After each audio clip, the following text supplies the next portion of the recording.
my classroom, and you are my very able students. This could be the best class I ever teach, I have a feeling, just because I know the brain power and self-regulation ability of the people in this space, let's say that. All right, so if you're here, you belong, that's a key. So as we go through these slides, if I forget to say something, you just remind me, like, oh, don't forget the part, because those of us who've been here a while know what needs to be said at each stage of these slides. But if you're here, you belong is definitely a key element of our shared community here. And so we're just really glad you're here, whether you're tuning in or you're here in person. We thank you for your time and your attention to our community today. We're so glad you showed up. We think a part of why it's so important that you are with us is that we want to tend to your soul. If your soul is troubled, if it is weary, hopeless, agitated, it's so good that you took the time to be with us. And we want you to reach out to us if we can be of support in some palpable way.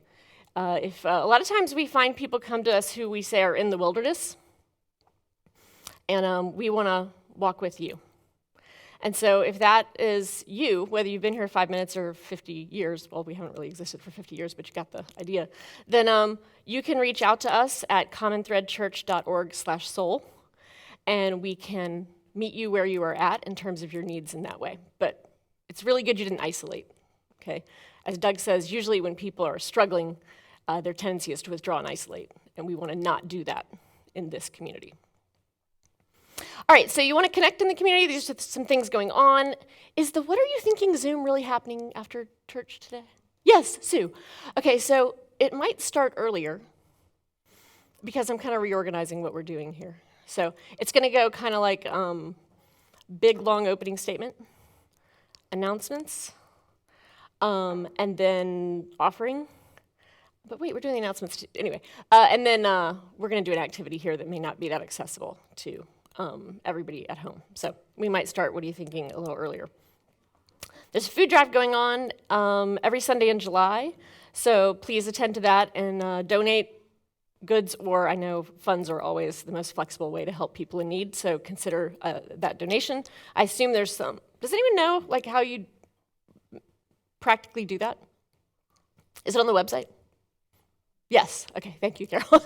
Carol says it's on the website, so go to our website, commonthread.org, and you'll be able to see how to follow through on that. Today, after our services, is a drop-in Enneagram group, and that is being led by Robin, I assume, maybe upstairs. Just stay after if you're not sure where to go. For those of you who are not familiar with Enneagram, we're going to be referring to it later. Backing up to the food drive, I think the number that I most recently for $1, they can get $10 worth of food compared to what I can do. That is exactly right, Dusty. So you can make a huge impact with a mere few dollars in that sense. So the Enneagram is a really powerful tool to help you see how the world can be seen by multiple perspectives and help you also come to understand the uniqueness of your perspective. So if you want to know more about that, you should head on up today and meet with Robin.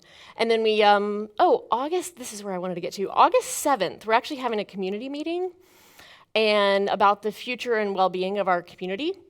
And I'm actually teaching that on August 7th. And I was going to like really prepare for it, you know what I mean? Like there was a part of me that thought to like, maybe shift what I was doing August 7th to today because it needs to be talked about anyway. And then I was like, no, I actually that needs to be a really well thought out, prepared presentation. It basically concerns what we call the Doug dilemma, right? And the Doug dilemma is that Doug is not always going to live and not always be leading this community in the way that he is now. I feel certain as long as Doug is living, he will be a part of our community, obviously. But so we have been preparing a little bit for what that transition could look like as Doug steps back and other people step forward. And a part of that means we need to have some hefty organizational structures in place, like some good bylaws. So I have been working on that part of our community's needs, and that's what I'm going to be presenting on August the 7th, okay?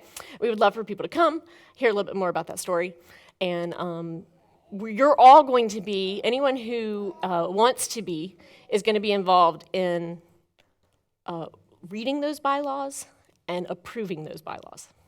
Okay? So it's literally going to be about the governance of this faith community going forward. All right, and then there was a CTC brew crew, and I'm going to get to that in just a minute. But first, I just want to tell a little story about why I am here doing this now. Okay? And then I'm going to check myself a little later and make sure that I went through all the things I wanted to say about this story. So, yesterday morning, we realized that Doug can't teach today. This right here speaks to why I should not be here now. Okay, when I heard that Doug couldn't teach today, I was like, oh, forget it, just cancel church. I am so busy in my life right now. I'm like what happened was, when I retired from teaching, we told this story about Angie, that she was going to finally straighten up and fly right, and she was going to quit trying to save the world. Okay? And she was going to, pay attention to the people who are in her family and need her, and she was going to, behave. Okay? Well, you're right now witnessing, an alcoholic on a bender. Okay? I am learning a new job.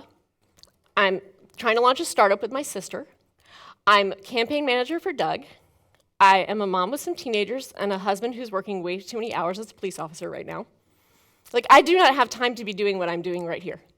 It's so bad that last night, my daughter Caroline and I were watching a movie, and I was working to build Doug's website, and my dog was trying to get my attention, mercilessly. Okay, so given the fact that I have no business being here right now doing this, what the heck am I doing up here? Well, here's how the thinking went. I went from, just cancel it. We'll just cancel church. Who cares? It's summer. Everybody will live. Then I was like, wait a minute. No. This is important. This needs to happen. And we can lift it. Okay? It's not, if we use our gifts, then we can do it. Because I'm actually really excited to be doing this right now.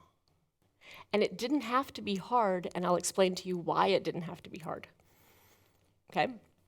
The reason I know it's important is a few weeks ago, I was having dinner with a dear, dear friend who I'd lost track with. She's really my best friend. In fact, I meant to bring my license. I actually got licensed as a minister so I could marry her and her husband. So I'm actually a licensed minister. I'm actually, a professional up here doing this. I paid $25 whole for that license. I just want you to know. So I'm legit. We met up, and she's since moved on. She was a teacher also with me in history and politics, and she's gone on to get her doctorate. Oh, that doesn't look good. Oh, thank you, Cameron. And she now lives a few hours away. So we met up for dinner, and we were debating where we were at in history. And I was saying that we are on the verge of the progressive era. We're on the very precipice, I believe, of a massive reform movement that will equal that of the progressive era of the 1900s. Before 1900, there was this Gilded Age, where the rich were getting richer and the poor were getting poorer, and the common people were suffering, and there was real corruption in politics. Okay? And I was trying to argue, Stephanie, we're on the precipice of a massive reformation in all of our institutions, and the common people are going to lead it. And she's like, no, we're not. You're so dumb. She's like, it's 1930s Germany, wake up. I was like, what? What? It's not 1930s Germany. She's like, it definitely is. And suddenly we kept arguing back and forth, and we both had good points. But I was like, dude, we passed the 16th Amendment during that time period. The people supported a constitutional amendment to tax themselves in the progressive era. That's what, anything's possible, it happened. And she's like, no. And then I realized what the difference was is that every week I come here. Every week I come here and I see people like you sitting together trying to figure out how we're going to kindle hope and move forward. And she does not do that anymore. She sits home and reads social media and listens to the television. And she doesn't do this with people who are doing this work. And that's why she doesn't see what I see. Okay? I, in fact, realized, for those of you at home, I just want you to hear that I was so happy attending church at home. I loved it. I would sit and fold the laundry while we did church during the pandemic. But at some point I realized I need to go there. And it's really inconvenient. It's 30 whole minutes. We used to be 7 minutes from my house when I got addicted to this place. And now it's a 30-minute drive.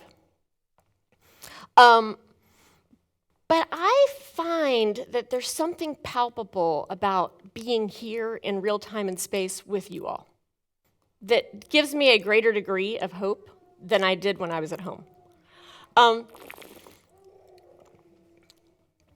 So much so that I've created a situation where I bring Josh every Sunday to church.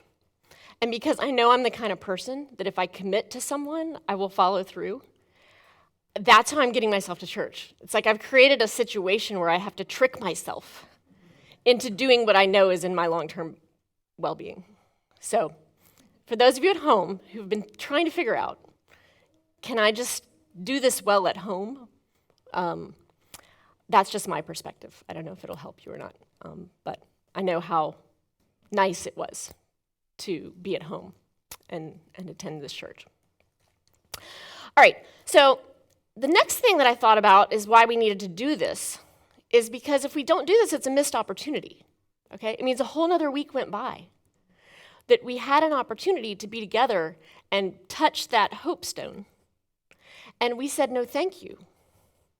Well, that's not okay, okay? Every time we have an opportunity to be the salt and light together and help remind people of the possible, we need to take advantage of that. It doesn't matter so much what we do, it's that we do anything. In my mind, and maybe I'm wrong, you can tell me by the end of this presentation, in my mind, something is always better than nothing. And so I thought, well, someone should do something. Okay, so fine, we'll do something. Then I got to, okay, we'll do something. Who's going to do it? Oh, well, if I could do it without getting all stressed out, I should do it. Because I actually miss teaching.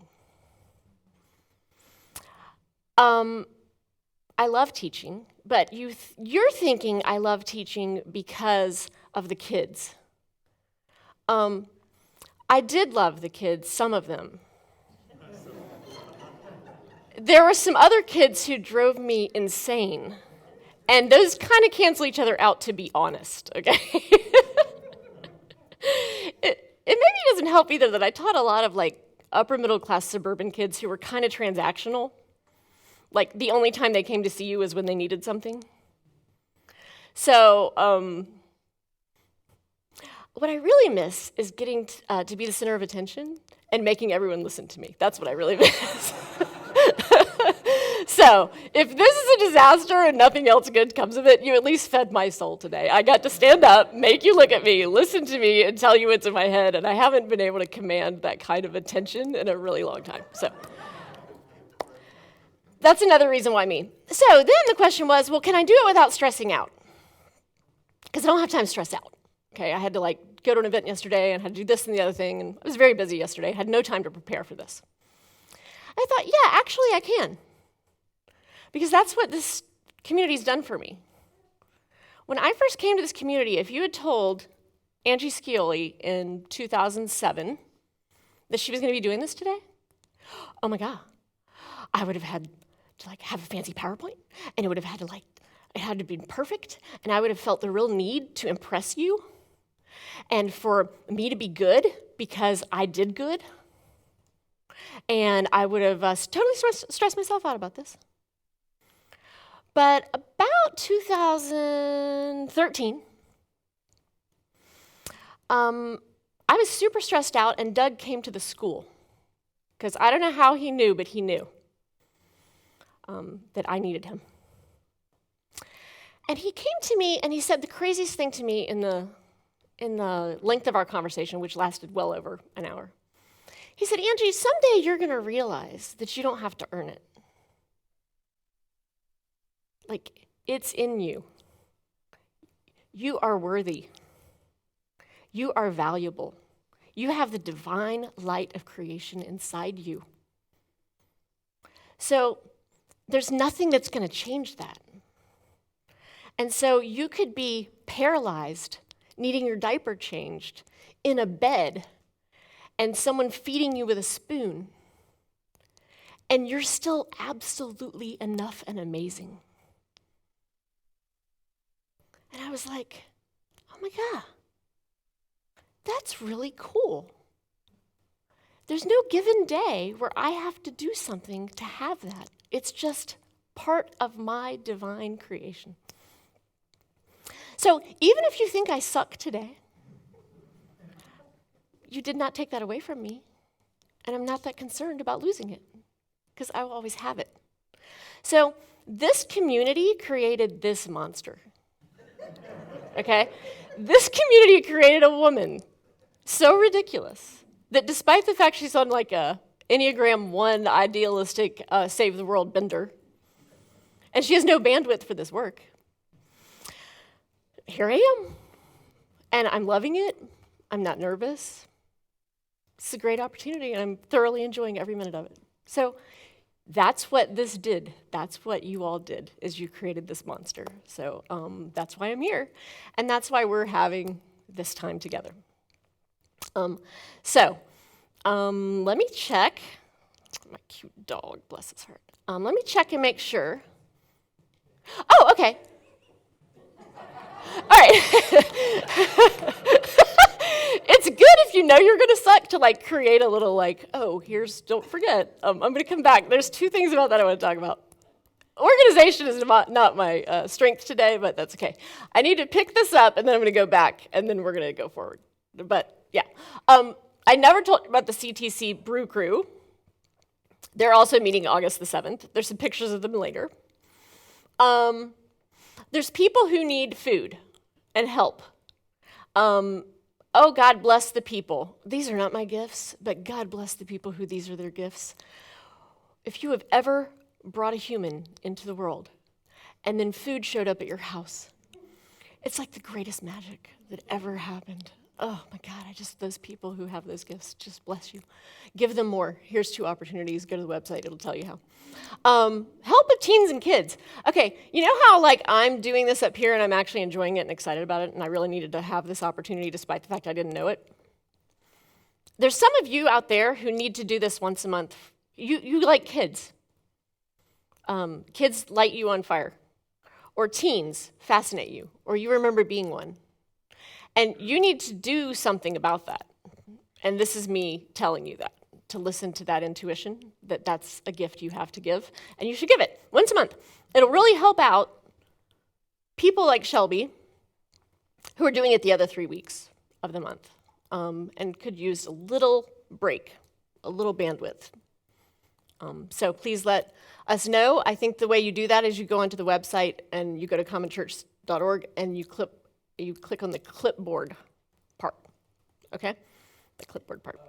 Yes, sir.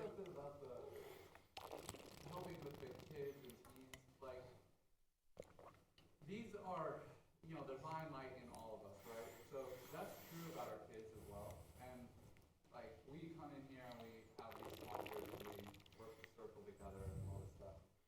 And the idea that our kids aren't a part of that in a full-throated way is silly. Like, they are very much a part of what's happening here and can teach you a lot about what's going on right now. Like, Yeah. their perspective and their way of understanding the world is incomplete, and their brains are not developed to fully understand it, but they will tell you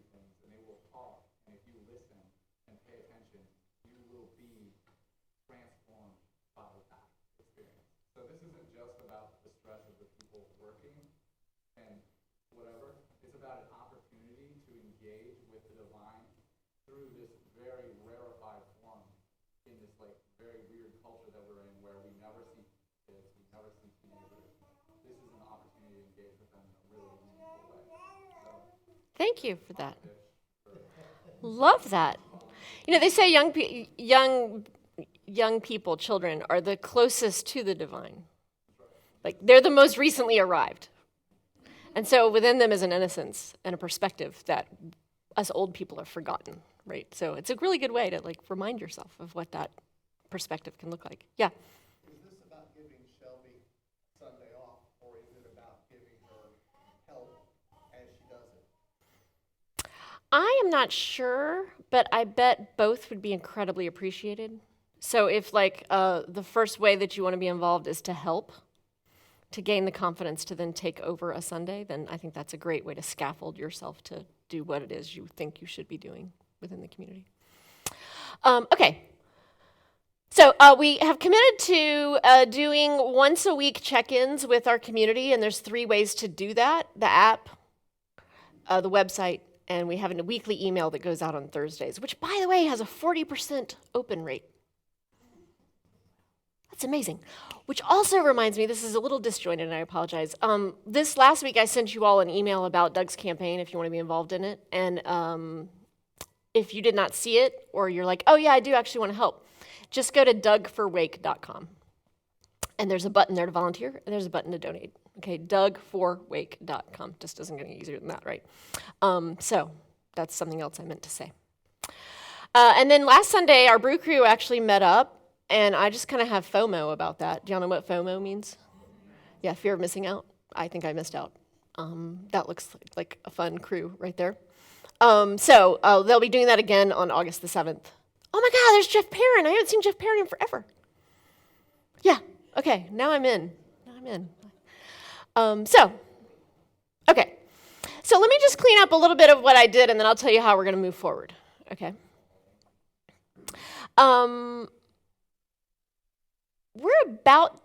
One-heartedness. Let's talk about that. Okay, so over camping with my family last week, I started reading this book about the history of private lives. And it was about the early Christians. And I didn't know this, that Paul, probably those of you who actually read the whole Bible know this, so I apologize that I didn't know this before now. But Paul wrote a lot about this radical new perspective the Christians were going to have compared to the other Romans. And typically in Rome, you had it was kind of an assumption that you had 2 faces. You had your public citizen face, and then you had your private personal life, okay? And you were two-hearted, okay? It was called two-heartedness. And this was like the default setting of how one would be in the world, is your public versus private self, okay? The Christians, the early Christians, as Paul said, were seeking a new way to be in the world called one-heartedness, which is that we are going to merge and live very authentically in public spaces and with one another and abandon that two-heartedness. And so there comes a transparency with that, right? And I think that's actually something that this community here is working towards, so that I can tell you that what I miss about teaching is not actually the kids, it's that I miss just standing up here and getting to order people around. That's something you wouldn't normally hear people say, right? But this community has set the tone for that. I remember early on when I would meet with Doug, I would say, how are you doing? And he'd tell me something really transparent. I'll never, wait, this is on Facebook, isn't it? No, I'm not going to say that. He'll just tell you something shocking. And I was just like, wow, that was really transparent. And so that's another reason why it wasn't intimidating to do this today, is that I just could stand up here and be me. I don't have to put on some mask or pretend like I'm other than I am, right? So that's another reason why this was good. Okay, I think the other thing that I love about the idea of us defaulting back to an institution we've all been a part of, which is school, all right? So today we're going to kind of play school in a minute, okay? Because I have a little nostalgia about school. I don't know if you do have nostalgia about school. You might actually not have nostalgia about school. You might hate school, okay? This is going to be a cool school, okay? Let me tell you why this this school that we're about to do is going to be cool, okay? What are the things you hated about school? If there was anything you hated about school, we know there's good things about school too, but what are some? Homework. Yes. Yes, the pressure cooker of conformity. Coercion, right? There's a whole bunch of coercion in school. I'm sorry to say, but I was a part of it. You better do this or your GPA is going to be bad. Or you better do this or I'm going to call your mom. Or the bells, running you around like rats, lots of bad. This is going to be a school where none of that exists, okay? I'm going to be merely suggesting things we might do. And if you're like, this is stupid, I'm not doing it, don't do it. It's awesome. Just be like, yeah, she's crazy. I'll just sit here and do some, check out. It's fine. There's no grades, okay? So it's a cool school, okay? Also, the real goal of what we're about to do is not a product at all, okay? It's just an opportunity for us to use our time well to do what I think we should do in this community always when we're together, which is either build self-awareness and reflection or build relation, okay? If we do nothing else in this time and space on a Sunday except reflect and be more self-aware, or get to know each other better and build trust and peace, it's just been time greatly spent, okay? So that's what we're doing for the rest of the time. I'm going to also ask you to maybe write some things down or create a thing, but it's not really about that, okay? So don't get focused on the product, just engage in the process and it's gonna be great. All right, the next thing. What I'm about to ask you to create is like a self-awareness, self-disclosure worksheet, but with a little bit of art and randomness thrown in, okay? So we are familiar to a degree, those of us who've been in this community, with what we're about to do, because we do this thing called worksheet, okay? Where if you're feeling afflictive emotions and you're upset about something, or you just know it's a good time to check in with yourself, you complete this worksheet. And this is gonna be kind of like that as well, but different. We're gonna create this thing together, and the creation phase, it would be cool if it was kind of quiet. It doesn't need to be silent. I obviously don't want you to not say a word. That would be oppressive, right? But what I hate is when we're gonna build it together as it goes. And if every time we move on to the next thing, I have to yell or ring the bell or whatever, it's just gonna get super annoying, okay? So feel free to talk, but just if you could just keep it to a whisper, you're probably gonna giggle at some point, so that's all fine, but I'd really like to not have to yell to get us to move on. And then after you've created the thing, we might have time to share, but I want you to know you're gonna get to decide how much you want to share of what you have created, and the default setting is you're gonna keep your paper to yourself. Okay, so the default setting is that you fold your paper and you talk about your paper, but you don't have to show it to people, okay?